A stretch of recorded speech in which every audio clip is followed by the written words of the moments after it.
Сәлем достар, сіздермен бірге қысқаша кино. Осы шығарылымда сіздерге 2022 жылы шыққан «Освобождение» фильмін қысқаша айтып беретін болам. Бұл фильм шынайы өмірден алынған. Қашқан құл 200 шақырым бойы батпақты кешіп өтеді. Ты дышишь, потому что я разрешил. Теперь ты мой пес. 1863 жылы 1 қаңтарда Авраам Линкольн құлдарды босату туралы жариялайды.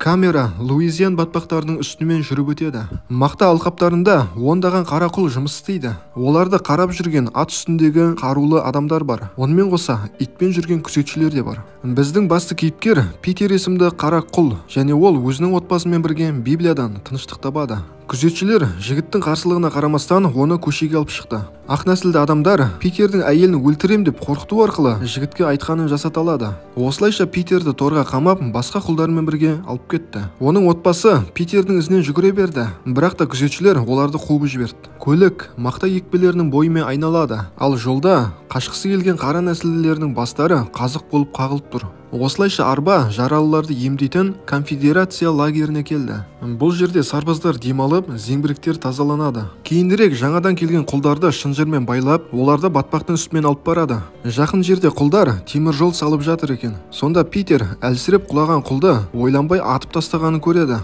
Ал кейінірек тағы да құлап қалған өзінің серіктесіне көмектескісі келді. Сонда күзетші Питерге тапанша кезеңді. Осы кезде екі шабандоздың келуі жанжалды тоқтатты. Питер жұмысына қайта оралды, алайда оны Фасл дейтін баскесер аңдып жүр. Ал кешкісін күзетшілер қатты таяқ жеген және әлсіреген қара нәсілдін алып келді. Бұны көрген Питер басқаларға уайымдамаңдар, Құдай бізбен бірге деп жігерлендіреді. Алайда көпшілігі оны тыңдамайды. Таңертең құлдар жұмыстарын жалғастырады. Ал күзетші шамалы демалып алыңдар деп үзіліс жасайды. Бірақ та Питерге өткен жолға қарсылығы үшін демалдырмай жұмыс істеткізеді. Енді Питер жалғыз өзі ауыр заттарды тасуда.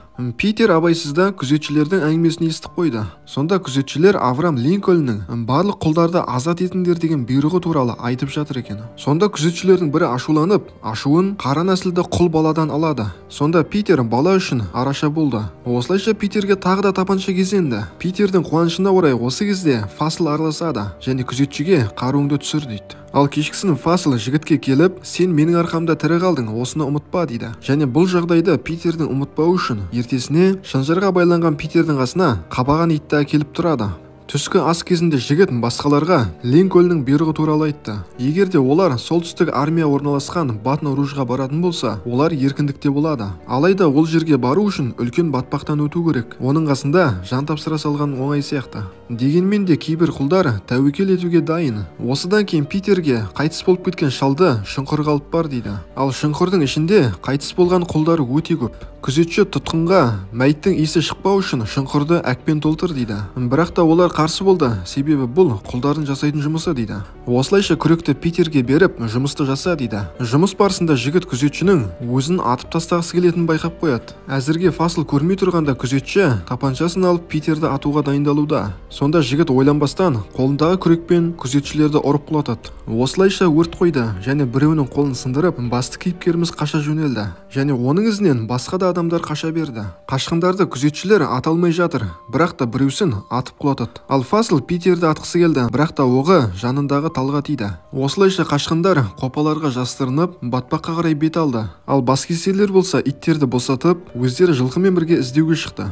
Питер басқа адамдармен бірге орман ішінде тереңдей түсті. Аяқтың асты батпақ және улы заттар бар. Олар өрісті кесіп өткенде қуғыншылар ізіне жетіп қалды. Бірақ та құлдар суға түсті. Ал суда қолтырауын бар еді. Тек қана біреуі жағада қолтырауынан қорқып қалды. Бірақ та оны ит келіп талап тастады. Енді құлдар қарсы беттегі жағажайға шықты және жолдарын жалғастырады. Фасл жаралы құлды иттен ажыратып, оны сұрақтың астына алды. Және толық ақпарат беретін болсаң, мен сені босатамын дейді. Сонда құлдың аузынан басқаларының Батон-Ружға бара жатқанын естиді және тұтқынды босатады. Осылайша қара құл сумен жүріп бара жатқанда баскесер оны артынан атып тастайды. Қуғыншылар үлкен аумақты қамту үшін бөлінеді. Дәл осы ой Питердің де басына келді. Осылайша қашқындар әрқайсысы өз жолымен кетті. Аяғынан жарақат алған басты кейіпкер батпақ арасынан бір үйді көреді және үйілген ағаштың артына жасырынып құдықтан су ішеді. Осыдан кейін кептіріліп тұрған мата мен бірнеше картопты ұрлайды. Ал бұл жағдайды түскі ас ішіп отырған кішкентай қыз байқап қалды және қыз дабыл белгісін ұрады. Ал бұны Фасл естіп қойды. Питер аяғындағы жарасын орап жатқанда оны баскесерлер көріп қойды. Қанға малынған шүберекті лақтырып, Питер жорғалау арқылы соқпақтан өтеді және балшықтың қасына тығылады. Ал аңшылар оның қайда болатынын болжап жатқанда, Питер суға сүңгіп кетеді және өзін білдірмеу үшін астында ұзақ тұрады. Сонда Фасл қолтырауынды байқап, жыртқыштың қасында құлдың аман болуы мүмкін емес деп, әрмен қарай жолдарын жалғастырады. Жігіт судан шығып келе жатыр және күтпеген жерден қолтырауын шабуыл жасайды. Сонда Питердің қуанышына орай ол қолтырауының аузына ағашын тығып, қалтасында жүрген пышақпен оны өлтіреді. Жігіт түнді талдың жоғарысында өткізеді, себебі жерде ұйықтаса жыртқышқа жем болуы мүмкін. Таңертең баскесерлер өлтірілген қолтырауының мәйітін көреді және құлдың аман қалмағанына көз жеткізу үшін Фасл қолтырауының ішек-қарын ақтар дейді, бірақ та іші бос екен. Ал кешкісін аңшылар от жағып қолтырауының етін жеп алады, бірақ та олар Питердің қолтырауынды өлтіріп тастағанына қатты таңғалды. Ертесіне Питер иісі шықпау үшін үстіне балшы жағып алады және тоқтамастан күндіз-түні жолын жалғастырады. Осы кезде қуғыншылар Питерді әлдеқашан өліп қалған шығар деп ойлайды, алайда Фасл оның денесін көрмейінше мен оның өлгеніне сенбеймін дейді. Басты кейіпкер балшықтың арасында орналасқан аңшылардың үйіне кіреді. Сол жерде керек жарақтарын қамтамасыз етіп, біреу көріп қалмасын деп қорыққаннан жан-жағына да қарап қояды. Толық жанып болмаған күлге пышағын тығып, кейін ыстық пышағымен беліндегі жарасын күйдіреді. Ал сосын күлді шелекке салып, араның ұясына барып үрлейді. Сонда аралардың барлығы шыққанда, жігіт аралар жинаған балды алып кетеді. Дәл осы кезде Фасл талдан шыққан түтінді көріп, сол жаққа қарай асығады. Ал Питер қайықтағы жыланды алып тастап, сонымен жолын жалғастырады. Фасл үйшікке де келді және көрген іздер арқылы құлдың осында болып кеткенін біледі және оның ойынша құл судың үстімен жүзіп өтті. Питер біраз жерге жүзгеннен кейін азғантай демалып, балмен азықтанады. Кейін ол құрлыққа шығып жолын жаяу жалғастырады. Ал Фасл болса, тасталған қайықты көріп, ол да жолын жалғастыруда. Осы кезде Питер өзімен бірге қашқан жігітті табады. Қашқындар тығылу үшін екіге бөлінді. Сонда Питер талдың тамырына тығылды. Баскесерлер талдың жоғарысында отқан құлды тауып алды. Бірақ та ол талдан түспеймін дейді. Сонда Фасл оны атып түсіреді. Жараланған құл жерге құлады. Тіпті оның тамағынан бауыздап жатқанда да Питердің қайықта екенін айтпады. Аңшы дәлел ретінде құлдың басын кесіп алды және көмекшісіне лагерге қайт деп өзі құлды іздеуді жалғастырады. Питердің әйелі балаларымен бірге плантацияда қалған еді. Сонда әйелін басқа қожайынға сатып жібермекші. Енді Питердің әйелін басқа бір еркекке тұрмысқа шығармақшы. Солай жасау арқылы ұрпақтарын көбейтіп, өздерінің құлдарын көп қылады. Бұл әңгімені әйел өзінің үлкен қызына айтуда. Сонда қызы анасымен ажырап кетпеу үшін бұл жерден бірге қашып кетейік дейді. Алайда анасының басқа жоспары бар екен. Әйел қызына жұмыстан кейін Анварға кел дейді. Сол жерде әйел мақтаны өңдеп шығаратын құрылғыға қолын салады. Енді әйелдің қолы іске жарамағандықтан, оны өзінің қожайыны басқа біреуге сата алмайды. Питер жолда өртеніп жатқан үйге келеді. Жылқылар босап қашып жүр екен. Ал жерде өлі денелер жатыр екен. Сонда жігіт қолына пышағын алып үйдің ішіне кіреді. Қарны ашқан жігіт дастарханда жайылған тамақтарды жеп алды. Сонда бөлек дауыстарды естіп, келесі бөлмеге кіреді. Сонда жігіт көптеген мәйіттердің жанында кішкентай қара нәсілді қызды байқап қалды. Питер қызды далаға алып шықты. Ал қыз болса өліп бара жатып өзінің крестігін Питерге берді. Осы кезде артынан бір баскесер келді және Питерге пышағыңды тастап, менімен бірге жүр дейді. Бірақ та Питер өзінің ұшты сақинасымен баскесерді ұрып құлатады және екінші қуғыншыны да атып тастайды. Иттің үрген даусын естіп, жігіт қашып кетті. Үйдің жанына Фасл келді. Жерде мәйіттер жатыр екен. Сонда жарақаттанған көмекшісі құлдың қайда кеткенін айтып береді. Бұны ести сала Фасл көмекшісін атып тастайды. Осылайша Фасл Питерді аулауға тағы да шықты. Сонда жігіт бір жерге тоқтап, өзіне шабуылдаған итті атып тастайды. Таң атқанда қашқан өзеннің жағасына жетеді. Бұл жерде шайқас болған екен. Жан-жақтың барлығы жауынгерлердің мәйіттері және айнала көк түтін. Кенеттен алыстан зеңбіректің дауысы естілді. Сонда бір кеме жағалаудағы бекіністерді атқылап жатыр екен. Сонда жігіт Абрам Линкольнді кезіктіріп қалармын деп алдағы қарай жүгіре берді. Бірақ та жолда атқа мінген Фасл оны ұстап алды.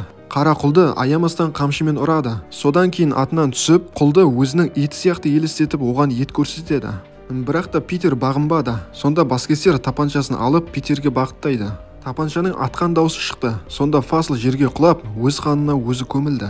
Питердің айналасында әскери киінген қара нәсілді адамдар. Сөйтсе бұлар Линкольнға қызмет ететін Луизиана әскері екен. Олар жігітке көмектесу үшін өздерімен бірге алып кетті. Осыдан кейін Питер далалық ауруханада оянады. Жақын жерде зеңбіректердің дауысы естіледі. Жігіт қайта-қайта отбасыма оралуым керек деп қайталайды. Алайда медбике саған жақсылап демалу керек дейді. лагерде өмір бар. Бұл жерге келген қара нәсілділер азат етілген. Басқалары Питерден қанша жастасың деп сұрайды, бірақ та Питер қаншада екенін өзі де білмейді. Жігіт өзінің мақта алқабындағы қожайыны туралы айтып берді, және темір жол салып жатқанда қашып кеткені туралы айтты. Ал кейін офицерге өзімнің отбасымды табуым керек дейді. Бірақ та офицер, біз соғыстың қызып тұрған шағындамыз, және бұл армия лагері дейді.